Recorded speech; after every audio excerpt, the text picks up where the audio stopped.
Kampo ni Alden nagsalita na sa pagbabalik niya sa Eat Bulaga at Maine na sampulan agad sa ginawa noong Sabado. Hello mga ka-showbuzz! Ngayong araw nga ay may chika na naman tayo about Maine and Alden. But before we start, please click the subscribe button para lagi kang updated sa araw-araw na kaganapan kina Maine at Alden. Para po sa update natin ngayong araw ng Lunes ay pag-uusapan po natin ang naging paglilinaw po ng kampo ni Alden patungkol sa magiging sitwasyon nito ngayong nakita na siyang muli sa Eat Bulaga simula noong Sabado. So ito po ay para linawin at sagutin ang lahat ng mga nagtatanong kung magiging regular na po ba ulit si Alden sa show or hindi pa din. Mamaya po ay idedetalye ko ang mga bagay na yun sa inyo at bukod nga riyan ay isama na din nating pag-uusapan ang Maine Mendoza na after nga naman na makapag-post ng mga ganap nila ni Alden sa kanyang IG account, sinasabing ano na naman daw kaya ang magiging kapalit dahil kung inaakala po natin na dahil po nagkasama po sila noong Sabado dyan po sa Eat Bulaga ay tapos na po ang palabas. Nako, hindi pa po. Tuloy-tuloy pa din po yan. Kaya malamang sa malamang ay iipitin na naman ng mga ito si Maine. Alamin at pag-usapan po natin yan at pag-usapan na din natin ang iba pang ganap kina Maine at Alden. At bago tayo mag-start sa ating hot topic for today, salamat pong muli sa mga walang sawang tumututok sa ating channel at sa mga senior citizens natin na laging nakiki-update patungkol sa ating phenomenal couple. At bilang pasasalamat, hayaan niyo pong basahin ko ang mga napili naming top commenters kaugnay ng naging last update natin. Mula po kay Miss Esmeralda Olano, ngayon na lang uli ako nanood sa Eat Bulaga because sa pagbalik at pagsama nina Maine sa show. Bagong director at consultants, we pray na matino na itong new managements ng APT na hindi gagawa ng kademonyohan sa isang sarswela para paghiwalayin ang phenomenal couple. God is always good sa good people like Maine and Alden. Yes po, Ma'am Esmeralda. Tama po kayo. Kaya nga kahit anong paninira po ng mga basher sa kanila ay hindi po nila sila maibagsak bagkus lalo pang pinagpapala ng Diyos kasi nga mabubuti sila unlike ng iba na puro panliling lang po ang alam.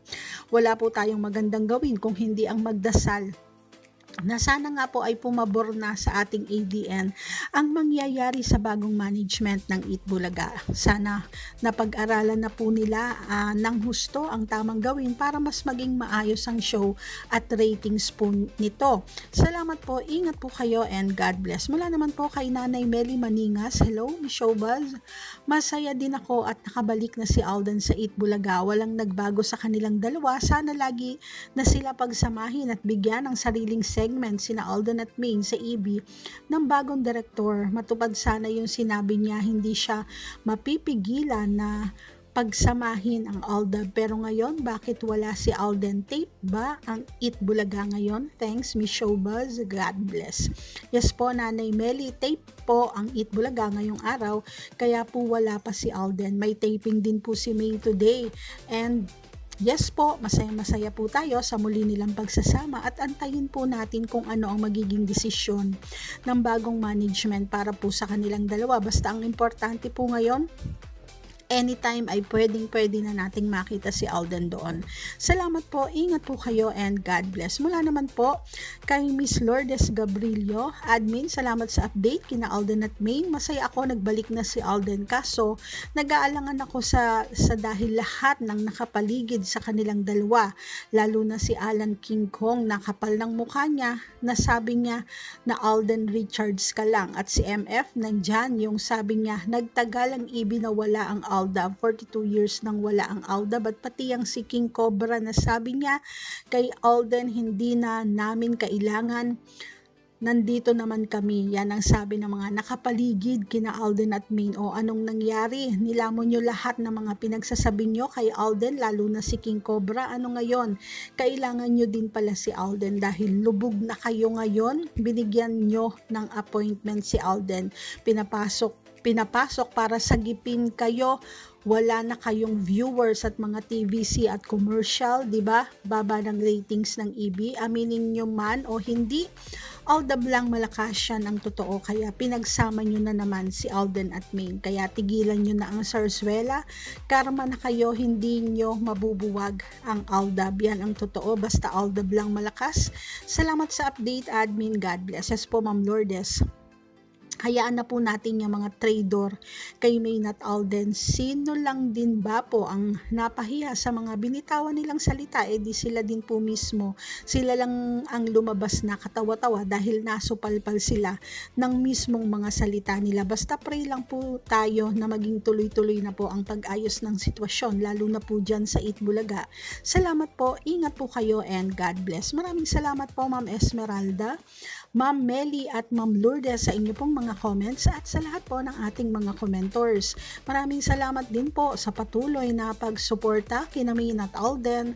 Kahit pa nga magkahiwalay ang mga ganap nila, ay patuloy po kayong andyan at nagmamahal sa kanila. So eto na nga, at pag-usapan na po natin ang mga latest updates kina Maine at Alden, at unahin na po muna natin na dahil nga nagkasamang muli sina Maine at Alden noong Sabado, nakita natin kung paano sila kahit pa nga ang tagal na nilang hindi pinagsama at talagang hindi napigilan na sila po ay maglapit at mag-usap, at sinundan pa nga po ito ng pagpo-post nila kapwa ng isa't isa sa kanilang social media, kung kaya't sinasabi po nila na malamang sa malamang ay ginalit na naman ni Maine ang kampo ng Sarswilista, kaya malamang ay may kapalit na naman ang mga ginawa niya noong nakaraang Sabado. At after nga ng pag-post po ni Maine ay sinundan naman agad ito ng kanyang social media manager ng post patungkol naman kay Panot, at for sure masusundan at masusundan pa po yan. Pero syempre,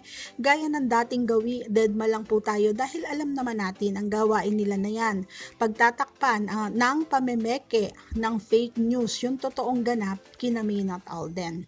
At maidagdag ko lamang po, ha, tape po ang Itbulaga today at may taping po ng Main Goal si Maine ngayong araw. At pag-usapan naman po natin ang naging official na pahayag ng mismong kampo ni Alden, ng management niya po, na patungkol po sa magiging sitwasyon ni Alden dyan po sa Itbulaga.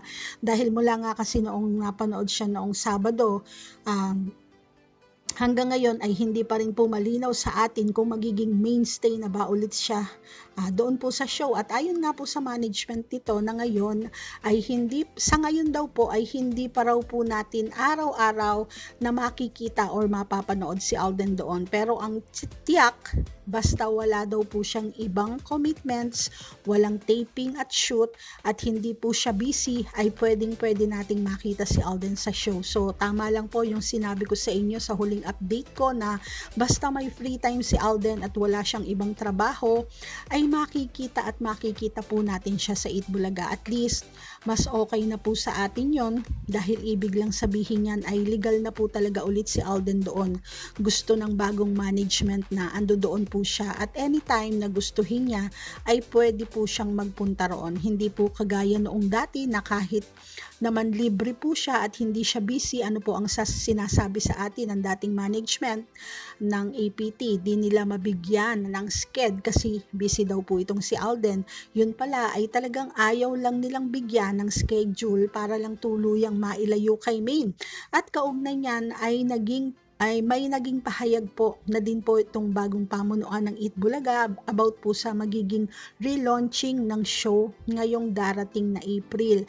Magkakaroon po muna sila ng press con, at doon ay malalaman po natin kung ano ba talaga ang mangyayari sa bagong show. Ayon po kasi sa article na nabasa ko ay may mga madadagdag po talaga na ibang hosts doon, at kung may madadagdag malamang din po ay mayroon ding matatanggal. So talagang kailangan po nating mag-abang pa sa posibleng magaganap na yan. And with that, ay ipag-pray po natin na ngayong andyan na po si Alden ay wag naman po sanang makasama si Maine sa aalisin nila or tatanggalin kung meron man, dahil syempre wala din namang saysay kung ibabalik nga nila si Alden tapos wala naman po si Maine. Ganun pa din ang mangyayari. Marami pa din po ang mawawala ng ganang manood kung hindi po sila buo or hindi po sila magkasama sa show. At yan nga ang mga balitang tinutukan natin ngayong araw ng Lunes mga ka-showbuzz. Please click the subscribe and bell buttons para sa araw-araw nating updates kina Main at Alden. Thank you.